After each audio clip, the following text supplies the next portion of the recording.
স্নেহের শিক্ষার্থী, তোমরা কেমন আছো? আলহামদুলিল্লাহ, আশা করি আল্লাহর রহমতে ভালো আছো।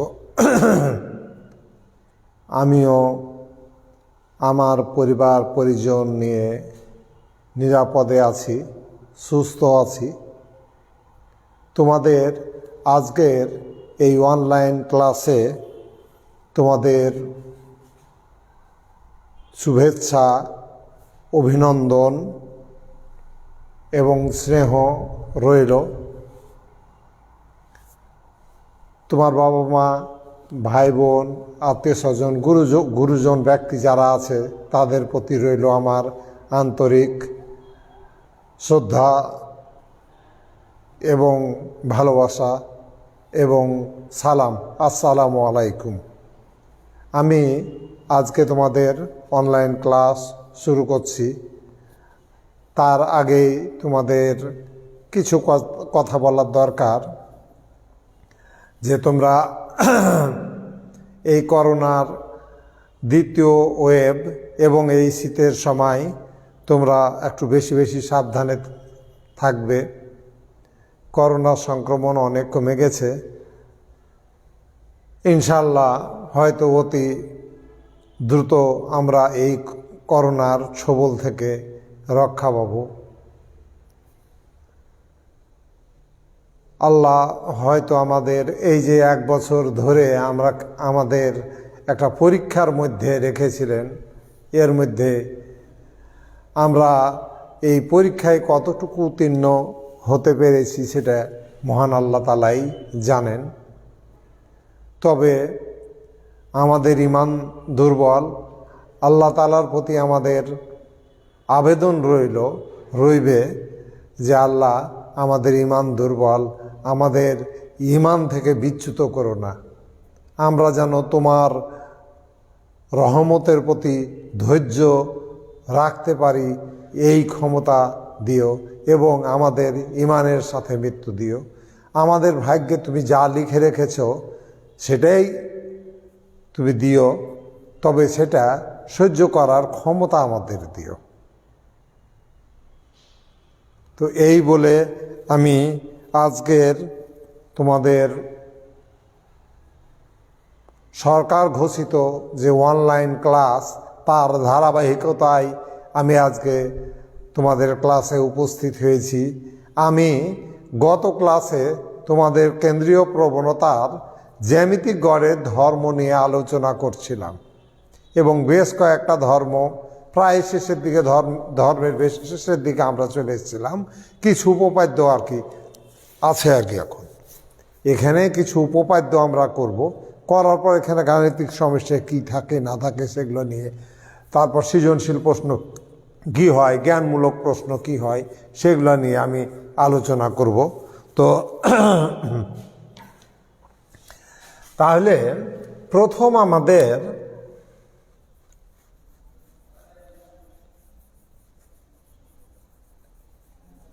যে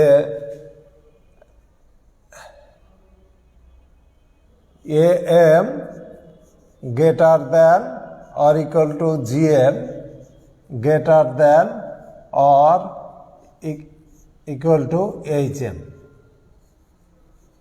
দুটি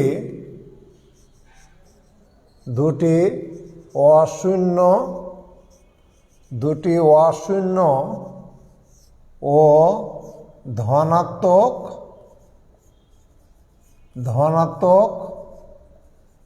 তথ্যের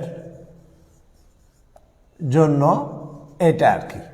তোমাদের আগে থাকতো এই প্রশ্নটা সরাসরিই থাকতো যে দুটি অশূন্য ও ধনাত্মক তথ্যের জন্য প্রমাণ করো যে AM greater than or equal to GM greater than or equal to HM। আগে সরাসরি এই প্রশ্নটা আগে থাকতো। ওয়ালাইকুম আসসালাম শাইলা শারমিন, কেমন আছো মা? তারপর সাম্য পূরণ। তোমাদের আমার এই ক্লাসে উপস্থিত থাকার জন্য তোমাদের অভিনন্দন জানাচ্ছি এবং তোমাদের সুস্বাস্থ্য কামনা করছি এবং তোমাদের অন্যান্য বন্ধুবান্ধব যারা তারাকে আমার এই ক্লাসে উপস্থিত থাকার জন্য তোমরা অনুপ্রাণিত করবে এই আশাবাদ ব্যক্ত করছি। তো আমি যে তোমার আগে প্রশ্ন থাকতো এইভাবে যে দুটি অশূন্য ও ধনাত্মক তথ্যের জন্য প্রমাণ করো যে M greater than GM greater than HM. তোমার এখন প্রশ্ন এরকম না থেকে উদ্দীপকে হয়তো বলে দিল যে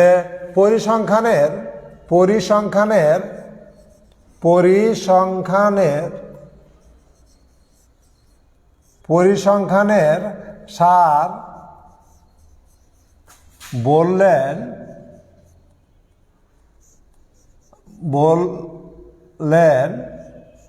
যে এক্স চলকের দুটি অশূন্য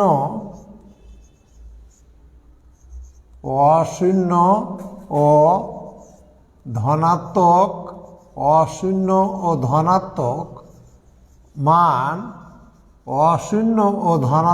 মান x1 ও x2।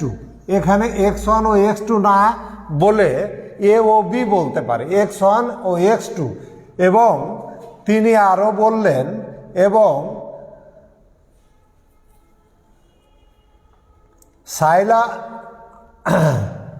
সাইলা বলল যে পরিসংখ্যানের ছাত্রী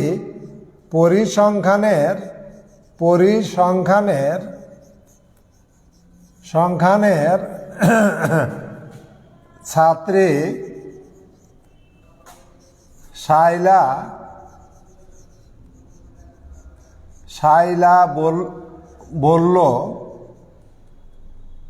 বলল যে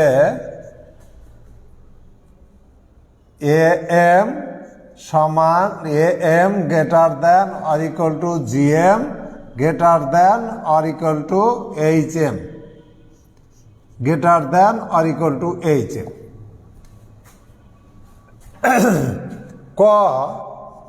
কয়ে বলল গাণিতিক গড় কি? গাণিতিক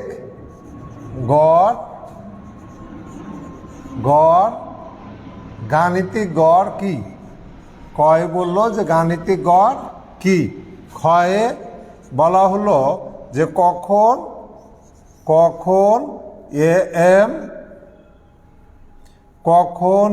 AM সমান GM সমান HM ব্যাখ্যা করো। কখন AM সমান HM সমান GM ব্যাখ্যা করো।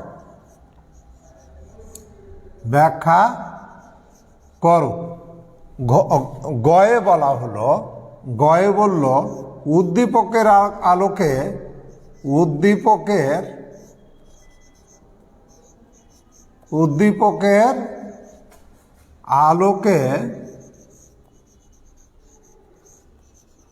আলোকে গাণিতিক গড়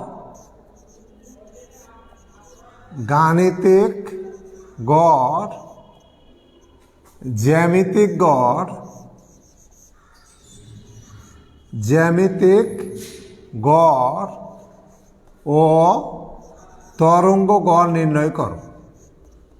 তরঙ্গ গড় নির্ণয় করো।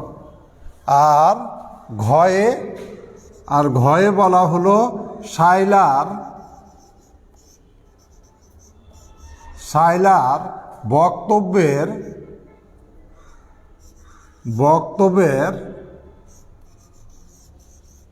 যথার্থতা মূল্যায়ন করো।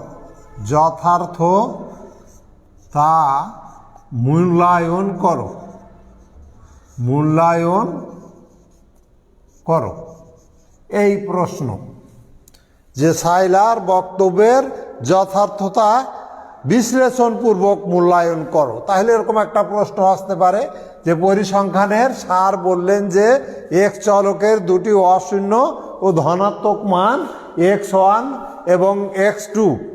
পরিসংখ্যানের ছাত্রী সাইলা, পরিসংখ্যানের ছাত্রী সাইলা, পরিসংখ্যানের ছাত্রী সাইলা বলল যে M greater than GM greater than H M.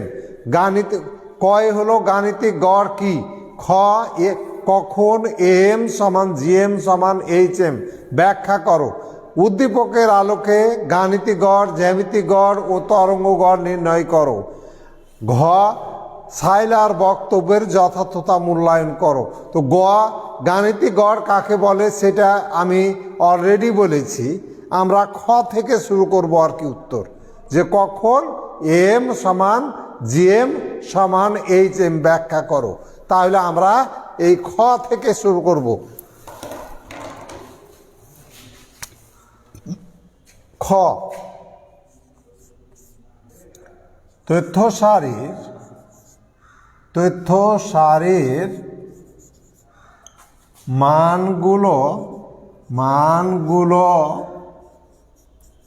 পরস্পর সমান হলে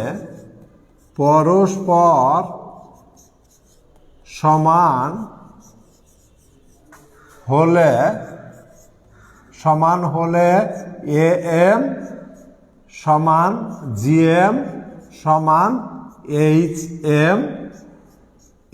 এম হবে। এখন এই যে তথ্য সারির মানগুলো সমান হলে এম সমান জিএম সমান এইচ এম হবে আমি বললাম, এটার ব্যাখ্যা আমরা দিব এখন। যা আসলে কথাটা সত্য না মিথ্যা এটা আমরা এখন যাচাই করে দেখব। এটাই হলো আমাদের ব্যাখ্যা। হ্যাঁ, যে খ তথ্য সারির মানগুলো পরস্পর সমান হলে এম সমান জিএম সমান এইচ এম। হ্যাঁ, তো তাহলে আমরা এখানে এখন দেখব যে এই কথাটা কতটুকু সত্য, যে তথ্য সারির মানগুলো সমান হলে এটা হবে, এই ব্যাপারে কতটুকু আমরা সত্য সেটা আমরা দেখব। যে ধরি এক্স চলকের এন সংখ্যক এক্স চলকের এন সংখ্যক মান পরস্পর সমান। এক্স চলকের এন সংখ্যক মান পরস্পর সমান, অর্থাৎ এক্স ওয়ান সমান এক্স টু সমান এক্স থ্রি সমান আপ টু সমান এক্স এন, এবং প্রত্যেকটা মানকে আমি ধরলাম এ, যে এক্স চলকের প্রত্যেকটা মান সমান, অর্থাৎ এক্স ওয়ানের মান এ, এক্স টু এর মান এ, এক্স থ্রির মান এ, আপ টু এক্স এন এর মান এ।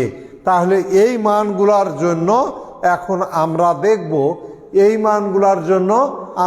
দেখব, যে গাণিতিক গড়, জ্যামিতিক গড় এবং তরঙ্গ গড়ের অবস্থান কি সেটা আমরা নির্ণয় করে দেখব, যে আসলে কোনটার মান কত হয়। তাহলে অতএব গাণিতিক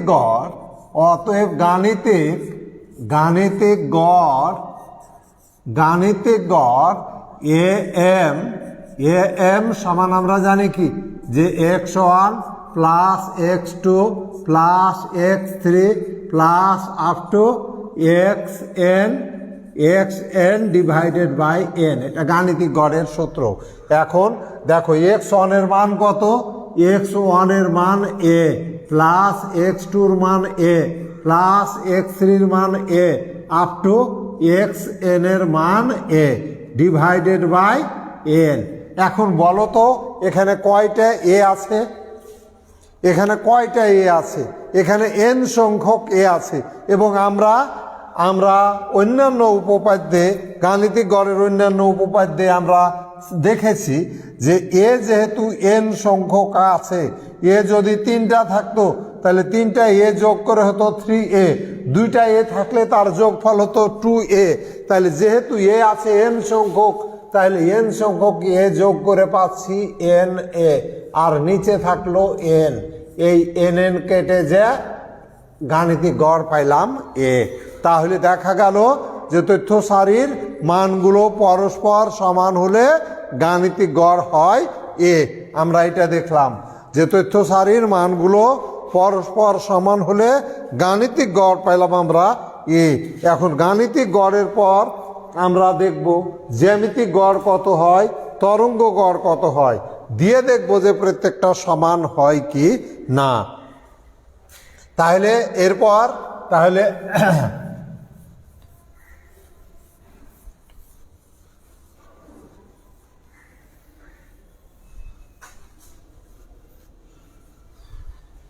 তাহলে আমরা গাণিতিক গড় পেলাম এ এম। জ্যামিতিক গড় জিএম সমান জ্যামিতিক গড়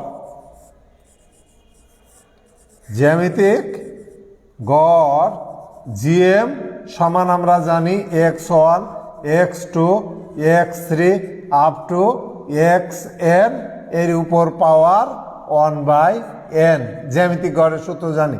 তাহলে এখানে x1 মানে a into A up to A. আর একটা জিনিস শিখেছি যে যদি একই জিনিস n সংখ্যক গুণ আকারে থাকে, একই জিনিস n সংখ্যক যদি গুণ আকারে থাকে তাহলে সেটা হয়ে যায় a পাওয়ার n, তারই উপর পাওয়ার 1/n। তাহলে nn কেটে গেল, তাহলে nn কেটে থাকলো এ। তাহলে দেখা গেল গাণিতিক গড় আর জ্যামিতিক গড় সমান আমরা প্রমাণ করতে পেরেছি যে গাণিতিক গড়ের মানও এ, জ্যামিতিক গড়ের মানও এ।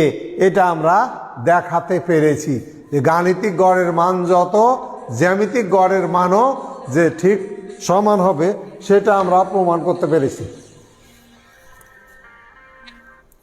আসসালামু আলাইকুম মামা। হ্যাঁ স্কুল আছে। হ্যাঁ না, প্রিন্সিপাল এখনো আসেনি। প্রিন্সিপাল আসে ওই 11টার পরে আসে, এখন আসে। হ্যাঁ ঠিক আছে। হ্যাঁ হ্যাঁ ঠিক আছে ঠিক আছে। হ্যাঁ হ্যাঁ ঠিক আছে। হ্যাঁ হ্যাঁ ঠিক আছে। হ্যাঁ হ্যাঁ হ্যাঁ ঠিক আছে ঠিক আছে। হ্যাঁ রাখ। হ্যাঁ রাখ।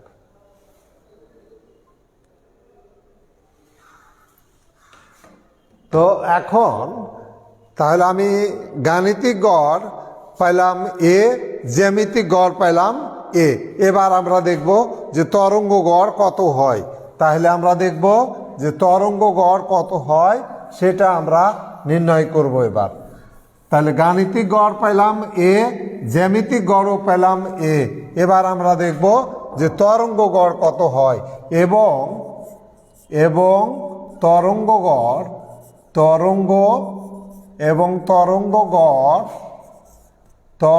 গড় এইচ এম সমান তরঙ্গ গড় এইচ এম সমান আমরা জানি n/1/x1 plus 1/x2 plus 1/x3 plus up two 1/xn। তাহলে n থাকলো উপরে, x1 এর মান a প্লাস x2 এর মান a, xn এর মান a আপ টু 1/a। তাহলে a হলো n/a। এখানে n সংখ্যক 1/a আছে, তাহলে সেটা হলো n/a। তাহলে এটাকে উল্টে নিলে তাহলে n গুণন a/n, তাহলে এই n কেটে যে এটা হলো a। তাহলে অর্থাৎ আমরা কি পেলাম, তাহলে n সংখ্যক মান যদি পরস্পর সমান হয় তাহলে গাণিতিক গড়ের মান পেয়েছি এ, জ্যামিতিক গড়ের মান পেয়েছি এ, তরঙ্গ গড়ের মান পেয়েছি এ। সুতরাং আমরা বলতে পারি যে মানগুলো পরস্পর সমান হলে এম সমান জিএম সমান এইচ এম হবে। অতএব এম সমান জিএম সমান এইচ এম। তারপর আমরা বলবো যে অতএব তথ্য সারির মানগুলো পরস্পর সমান হলে এম সমান জিএম সমান এইচ এম হবে। তাইলে আমাদের খ গেল যে কখন এম সমান জিএম সমান এইচ এম, এটা যদি প্রশ্ন করে তাহলে আমরা উত্তর পেলাম যে মানগুলো পরস্পর সমান হলে এম সমান জিএম সমান এইচ এম। সালাম দিয়েছ, ওয়ালাইকুম আসসালাম ওয়া রাহমাতুল্লাহ, কেমন আছো? আশা করি ভালো আছো। তো তাহলে আমরা কি পেলাম যে তথ্য সারির মানগুলো পরস্পর সমান হলে এম সমান জিএম সমান এইচ এম। তাহলে যদি তোমার প্রশ্ন থাকে যে কখন গাণিতিক গড়, জ্যামিতিক গড় ও তরঙ্গ গড় পরস্পর সমান হয়, তাহলে আমরা বলবো তথ্য সারির মানগুলো পরস্পর সমান হলে, তথ্য সারির মানগুলো পরস্পর সমান হলে এম সমান জিএম সমান এইচ এম, অর্থাৎ জ্যামিতিক গড়, গাণিতিক গড় এবং তরঙ্গ গড় পরস্পর সমান হবে। তাহলে আমাদের খ হয়ে গেল।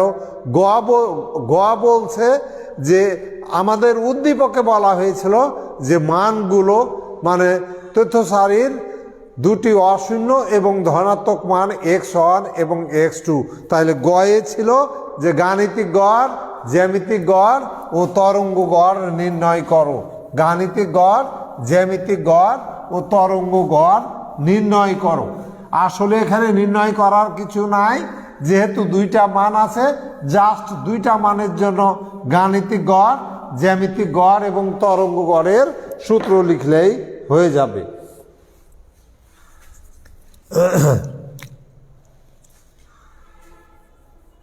এবার আমরা নাই খালি ঢুকাইতে হবে।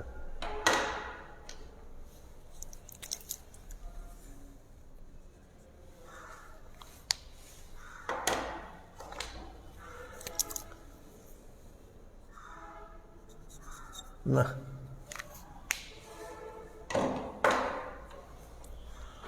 এটাতে ভর্তি আছে কারেন্ট। হ্যাঁ, তাহলে তথ্য সারির এটা গ করছি আমরা। তথ্য সারির দুটি অশূন্য ও ধনাত্মক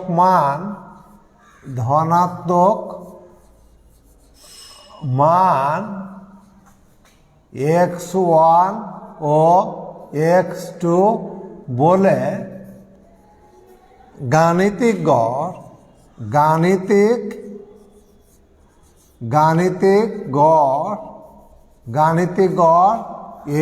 am সমান x1 প্লাস x2 বাই 2। জ্যামিতিক গড়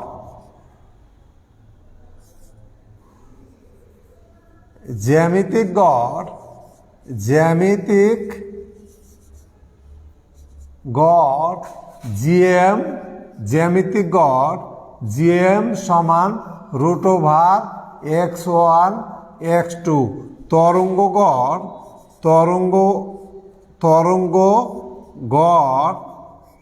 তরঙ্গ গড় এইচ এম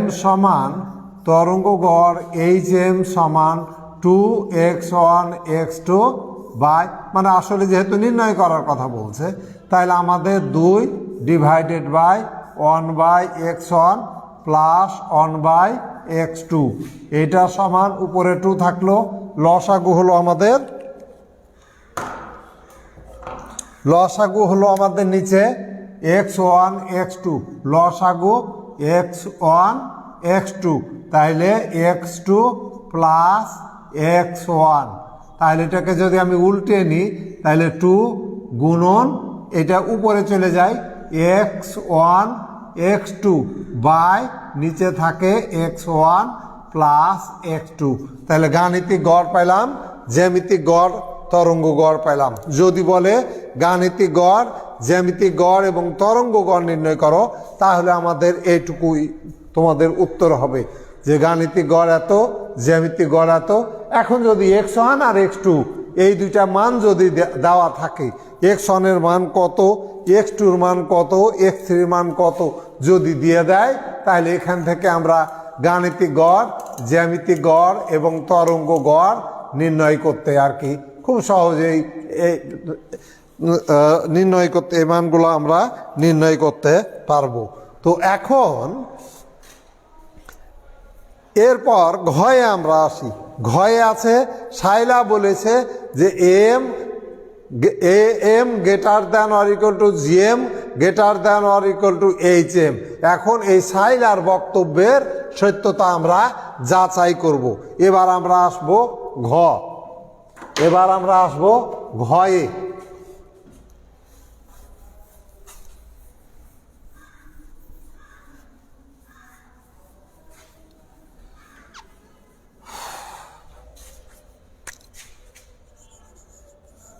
গ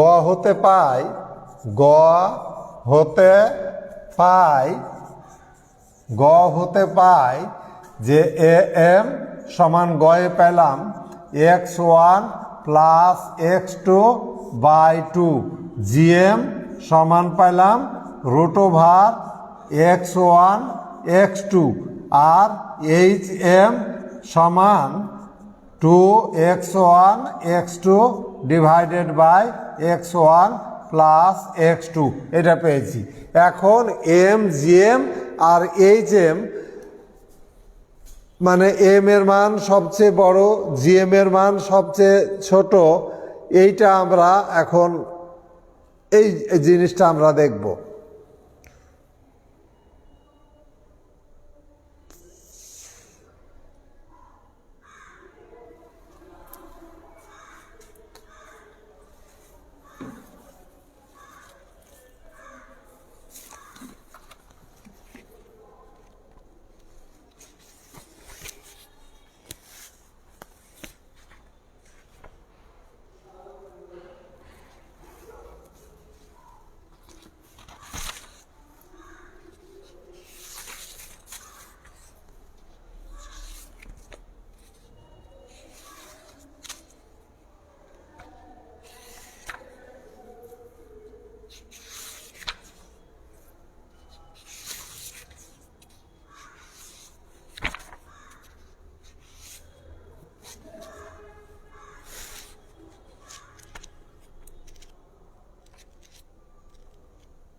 তাহলে দেখো আমাদের বলা হয়েছে যে x1 x2 এই মানগুলা হলো অশূন্য এবং ধনাত্মক। তাহলে x1 আর x2 এই মানগুলো x1 মানে অশূন্য ও ধনাত্মক, x1 ও x2 অশূন্য ও ধনাত্মক বলে, অশূন্য ও ধনাত্মক বলে √x1 ও √x2 দুটি বাস্তব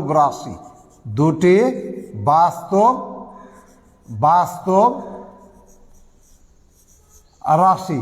আর আমরা জানি যে 2 বা 3 বা ততোধিক বাস্তব রাশির গুণফল, যোগফল, বিয়োগফল সব কিছুই বাস্তব হয়। তাহলে যেহেতু √x1 এবং √x2 বাস্তব, তাহলে √x1 মাইনাস √x2 এটাও বাস্তব হবে। তাহলে আমরা এখান থেকে বলতে পারি যে, এবং আমরা জানি যে কোনো বাস্তব রাশিকে বর্গ করলে সব সময় পজিটিভ হবে। যে কোনো বাস্তব রাশিকে 2 বা ততোধিক বাস্তব রাশির যোগফল বা বিয়োগফল বাস্তব হয়। যেহেতু x1 এবং x2 অশূন্য ধনাত্মক, সুতরাং √x1 এবং √x2 দুটি বাস্তব রাশি। সুতরাং আমরা বলতে পারি যে √(x1) √(x2) বিয়োগফল বাস্তব এবং এটা বর্গ করলে তাহলে আমরা এখান থেকে বলতে পারি যে অতএব √(x1) minus √(x2) whole square এটা হলো, এটার মান হবে ধনাত্মক। তাহলে a মাইনাস b হোল স্কোয়ারের সূত্র ফেললে কি হবে যে a স্কোয়ার মানে x1 a square minus toys ab 2 √(x1) √(x2) plus b square x2 greater than or equal two 0 বা x1 প্লাস x2 এদিকে থেকে গেল greater than or equal two 2 √(x1) x2।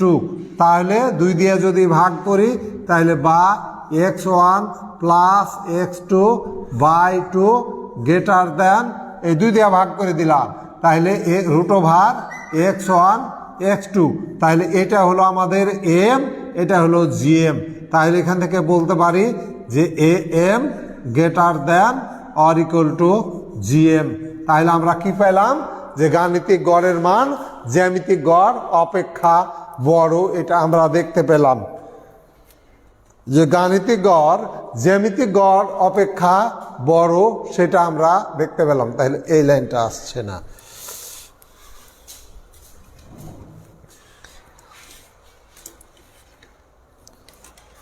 তাহলে এই লাইন দেখা যাচ্ছে না এখানে। তাহলে এখানে লিখি যে অতএব am greater than or equal two gm।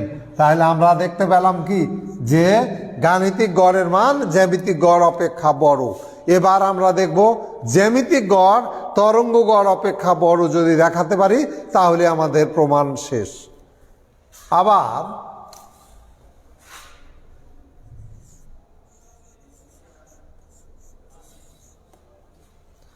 তাহলে একটা জিনিস দেখো যে এইটা যে এই যে সম্পর্কটা, এই সম্পর্কটা আমরা এখান থেকে দেখতে পেলাম। এই জিনিসটার মানে দাঁড়ালো যে যে কোনো দুটি বাস্তব রাশির জন্য আমরা এটা বলতে পারি।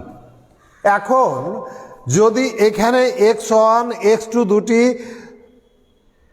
অশূন্য ও ধনাত্মক রাশির জন্য আমরা পাইলাম এটা যে x1 আর x2 যদি অশূন্য ধনাত্মক হয় তাহলে এটা বলতে পারি। এটা না হয়ে x1 x2 না হয়ে যদি a এবং b দুটি অশূন্য ও ধনাত্মক মান হয় তাহলে সেই ক্ষেত্রেও আমরা এই সম্পর্ক লিখতে পারবো। y1 y2 যদি অশূন্য ধনাত্মক হয় সেই ক্ষেত্রেও আমরা এটা বলতে পারবো। তাহলে এবার আমরা এভাবে যে ধরি, আবার ধরি y1 সমান 1/x1 এবং y2 সমান 1/x2। এখন x1 x2 মান যেহেতু ধনাত্মক তাহলে y1 y2 মানও ধনাত্মক, x1 ও x2 ধনাত্মক বলে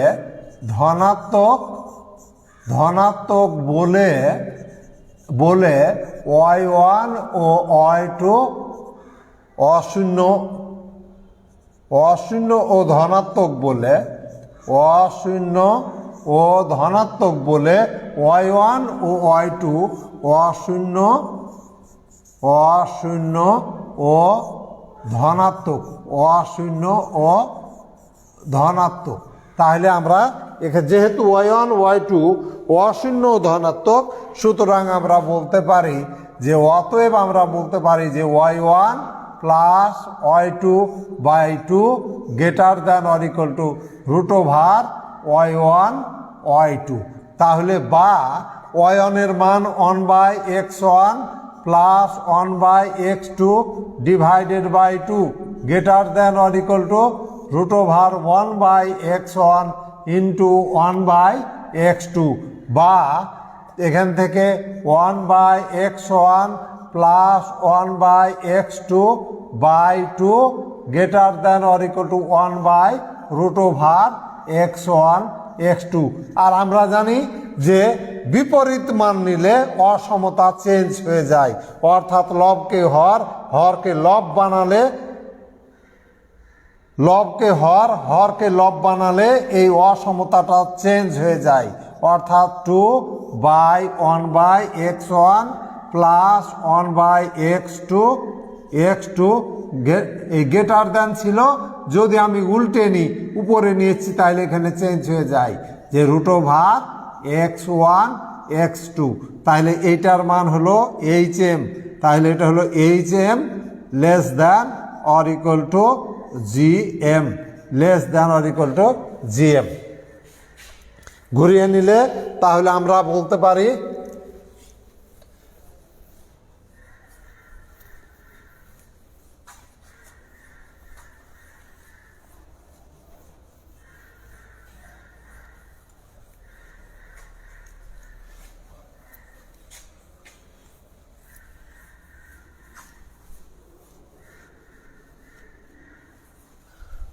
তাহলে আমরা কি পাইলাম, যে আমরা ওইখানে পাইলাম যে HM less than or equal two GM, এটাকে ঘুরিয়ে নিলে আমরা লিখতে পারি অতএব GM greater than or equal two HM।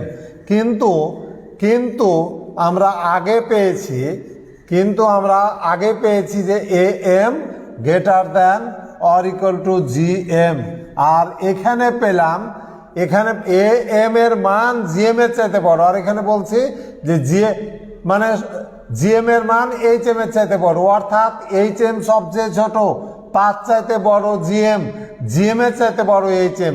তাইলে এখান থেকে আমরা বলতে পারি যে অতএব AM greater than or equal two GM greater than or equal two HM, আমরা এটা বলতে পারি। তাই এটাই হলো আমাদের প্রমাণ হয়ে গেল।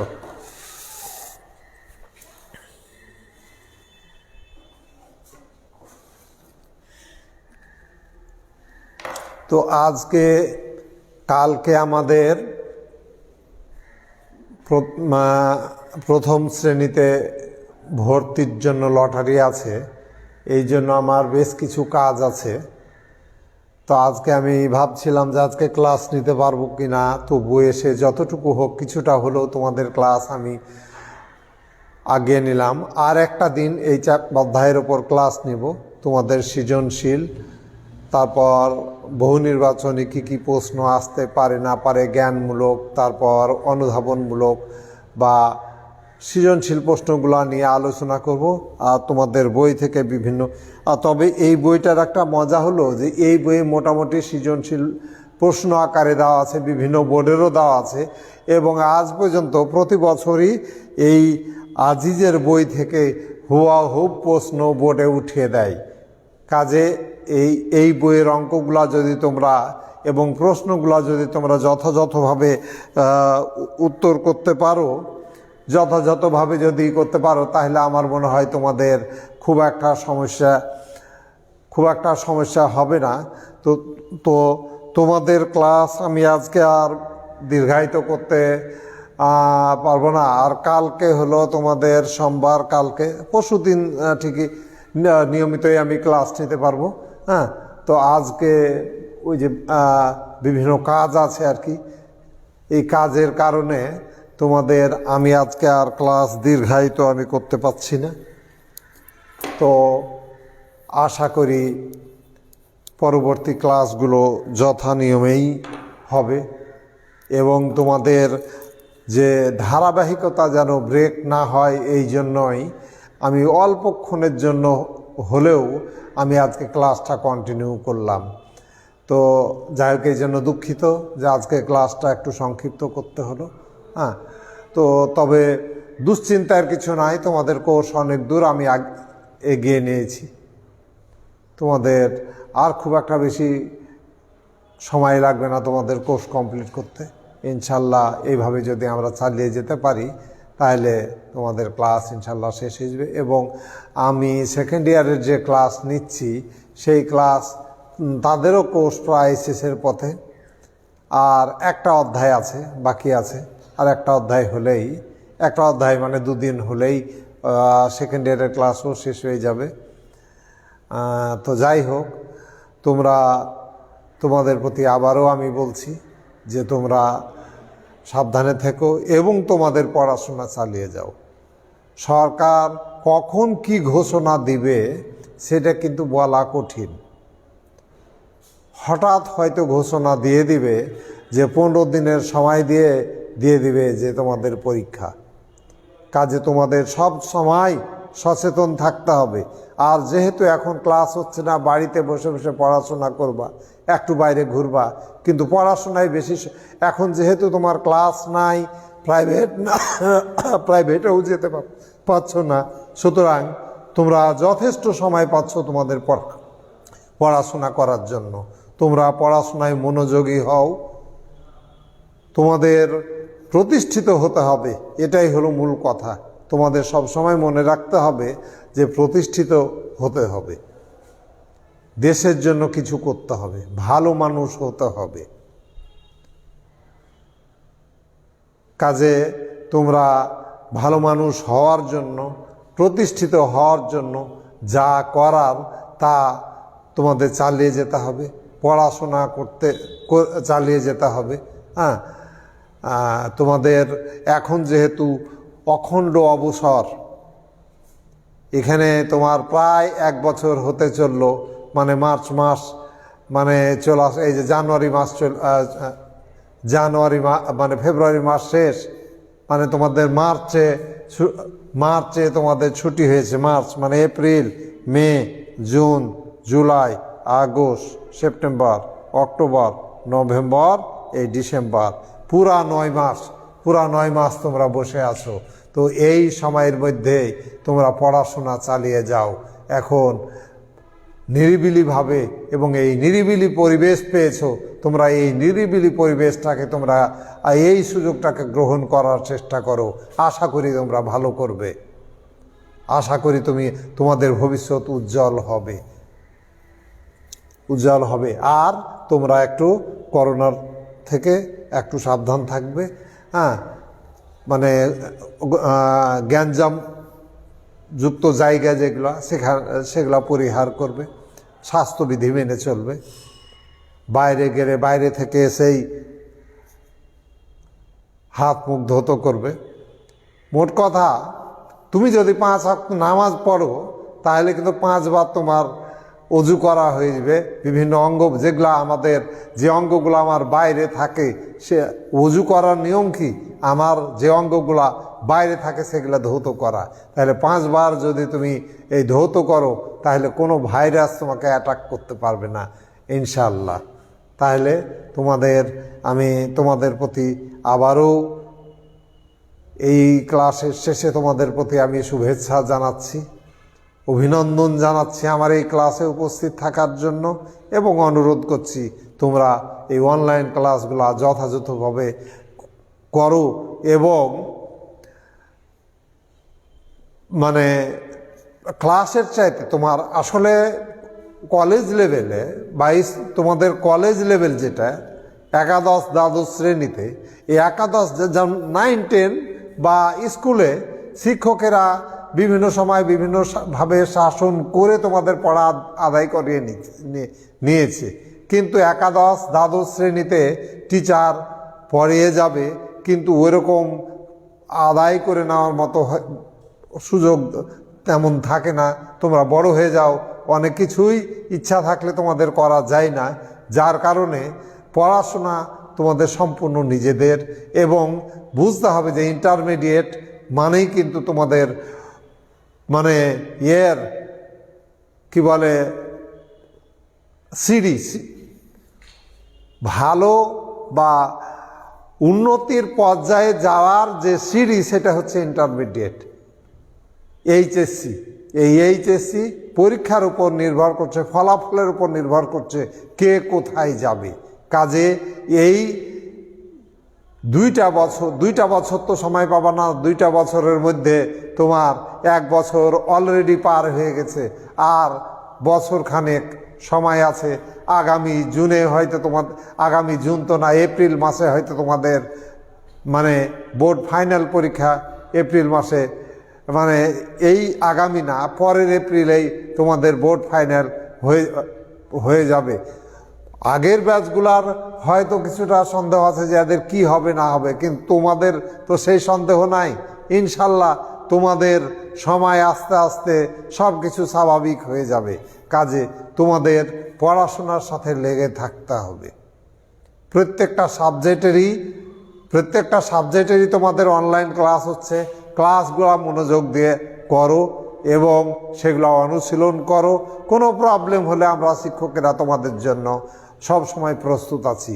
তোমরা যে কোনোভাবে অনলাইনে হোক, মেসেঞ্জারের মাধ্যমে হোক, আর মোবাইলের মাধ্যমে হোক, আর সরাসরি যোগাযোগ করে হোক, তোমরা আমাদের দিকে যদি এক ধাপ আসো, তাহলে আমরা তোমাদের দিকে দৌড়িয়ে যাব। তোমাদের সহযোগিতার জন্য আমরা সবসময় প্রস্তুত আছি। যাই হোক, এই বলে আজকের ক্লাস আমি এখানে শেষ করছি। আসসালামু আলাইকুম।